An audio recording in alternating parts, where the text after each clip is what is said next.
आपका यशपाल क्लासेस में। आज हम शुरू करने जा रहे हैं पॉलिटी। तो देखते हैं भारत में संवैधानिक इतिहास, यानी कि भारत में संविधान कैसे आया, सबसे पहले कैसे लागू हुआ, किस तरह से नियम कानून बने, उसका इतिहास हम देखते हैं। सबसे पहले तो सबसे पहले 1600 ईस्वी में ब्रिटेन में ईस्ट इंडिया कंपनी की स्थापना की गई। चार्टर एक्ट के द्वारा महारानी एलिजाबेथ फर्स्ट ने ईस्ट इंडिया कंपनी की स्थापना की। अब इस ईस्ट इंडिया कंपनी की स्थापना क्यों की गई? ये ब्रिटेन सरकार के अधीन काम करती थी कंपनी, यानी कि उसकी एक संस्था थी, ब्रिटेन गवर्नमेंट की एक संस्था थी। अब इसका काम क्या था? इस कंपनी का काम था जो पूर्वी देश हैं, एशिया के जो पूर्वी देश है, जैसे भारत हो गया, चीन हो गया, यहाँ पर व्यापार करना। लेकिन ये आए तो थे भारत में व्यापार करने की दृष्टि से, लेकिन इन्होंने भारत में रहकर व्यापार करने की बजाय यहाँ के राजनीतिक मामलों में दखल देना शुरू कर दिया और यहाँ पर अपना अधिकार जमाना शुरू कर दिया। इस कंपनी को 15 साल तक व्यापार करने का अधिकार प्राप्त था। इस कंपनी में एक गवर्नर और 24 सदस्यों की नियुक्ति ब्रिटेन की जो सम्राट थे उनके द्वारा की जाती थी। ठीक है फ्रेंड्स।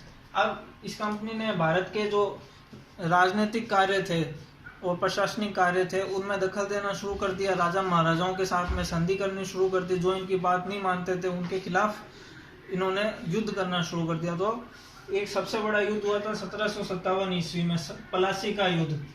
प्लासी का युद्ध ब्रिटिश ईस्ट इंडिया कंपनी के जो सेनापति थे रॉबर्ट क्लाइव और बंगाल के नवाब सिराजुद्दौला के बीच हुआ। अब जो बंगाल के नवाब थे सिराजुद्दौला, इनके सेनापति थे मीर जाफर। इनके पास में थी लगभग 18,000 की सेना, 18,000 सैनिक थे इनके पास। और ये जो ब्रिटिश ईस्ट इंडिया कंपनी थी इनके पास थे 300 से 400 सैनिक। ठीक है फ्रेंड्स। अब जो रॉबर्ट क्लाइव था ये मुश्किल में पड़ गया। ये सोचा कि हम तो युद्ध हार जाएंगे इस तरह से, तो ये तो बहुत गंदी तरह से मारेंगे हमको। तब इसने क्या किया, एक तरीका निकाला। इसने सोचा कि हम हथियारों से तो युद्ध जीत नहीं सकते, तो कुछ ऐसा किया जाए कि हथियारों का इस्तेमाल नहीं करना पड़े, सांप भी मर जाए और लाठी भी नहीं टूटे।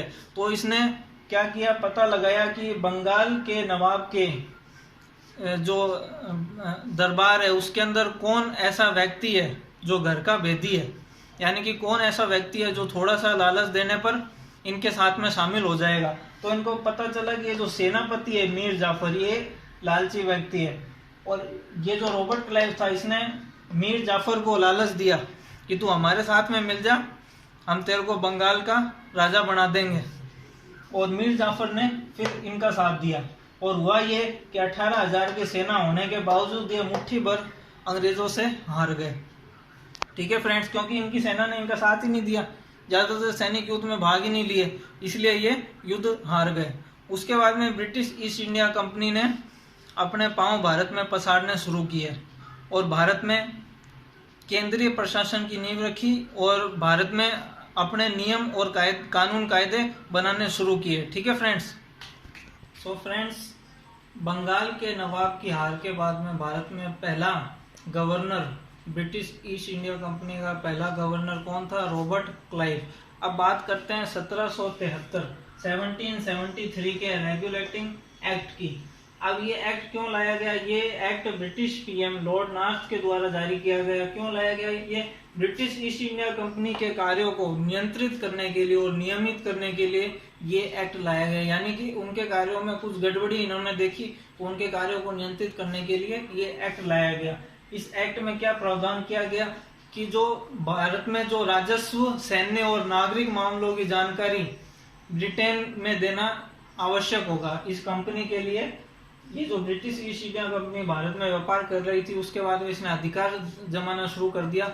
अब इस कंपनी को भारत के राजस्व, यानी कि भारत से कितना इसको टैक्स प्राप्त हो रहा है, कितने रुपए मिल रहे हैं, क्या क्या ये लूट रहे हैं, सैन्य जानकारी, नागरिक जानकारी, कहाँ कहाँ क्या क्या विद्रोह हो रहा है, वो सारी की सारी जानकारी ब्रिटेन में देनी पड़ेगी, ब्रिटेन की संसद में देनी पड़ेगी। भारत में केंद्रीय प्रशासन की नींव रखी गई। भारत में केंद्रीय प्रशासन की नींव रखी गई। इसका मतलब क्या है कि अब भारत में जो भी कार्य होगा वो सीधा ब्रिटेन के आदेश पर होगा। ठीक है फ्रेंड्स। उसके अलावा बंगाल प्रेसिडेंसी के जो गवर्नर थे उस टाइम गवर्नर कौन थे? Warren Hastings. वारेन हेस्टिंग्स को गवर्नर जनरल बना दिया गया, यानी कि एक नया पद इन्होंने बना दिया, एक नई पोस्ट का निर्माण कर दिया, गवर्नर जनरल। और प्रथम गवर्नर जनरल कौन था भारत का? Warren Hastings. ये लिख लेना फ्रेंड्स आप। वारेन हेस्टिंग्स को first governor general of India बनाया गया। ठीक है फ्रेंड्स। इसके अलावा कलकत्ता, मुंबई और मद्रास, मुंबई और कलकत्ता की प्रेसिडेंसियों को बंगाल के अधीन कर दिया गया, यानी कि जो बंगाल का गवर्नर जनरल है वो इन 3 स्टेट्स के जो गवर्नर है वो इसके अधीन काम करेंगे। ठीक है फ्रेंड्स। इसके अलावा 1773 का जो रेगुलेटिंग एक्ट था इसके तहत ही 1774 में, यानी कि इसके 1 साल बाद कलकत्ता में भारत के पहले सुप्रीम कोर्ट की स्थापना की गई।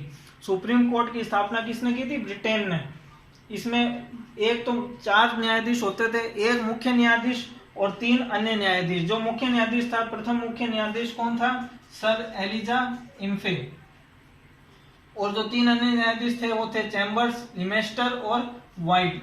ठीक है फ्रेंड्स। ये था 1773 का रेगुलेटिंग एक्ट। अब कलकत्ता में ये सुप्रीम कोर्ट तो बन गया, लेकिन ये सुप्रीम कोर्ट सबसे हाईएस्ट कोर्ट नहीं था भारत में। अगर कोई व्यक्ति इस सुप्रीम कोर्ट के फैसले से असंतुष्ट है, उसको लगता है कि उसके साथ न्याय नहीं हुआ है, तो ब्रिटेन में एक कोर्ट है प्रिवी काउंसिल, वहां पर वो अपील कर सकता था। यानी कि पूरा का पूरा अधिकार भारत पे ब्रिटेन का था। ब्रिटेन ने यहाँ पे कहने को तो सुप्रीम कोर्ट खोल दिया, लेकिन अभी भी सारा का सारा अधिकार ब्रिटेन के पास था। तो आपको अगर अपील करनी है तो आपको ब्रिटेन जाना पड़ेगा प्रिवी काउंसिल में, और वहां पे अपील करनी पड़ेगी। Okay friends, thank you.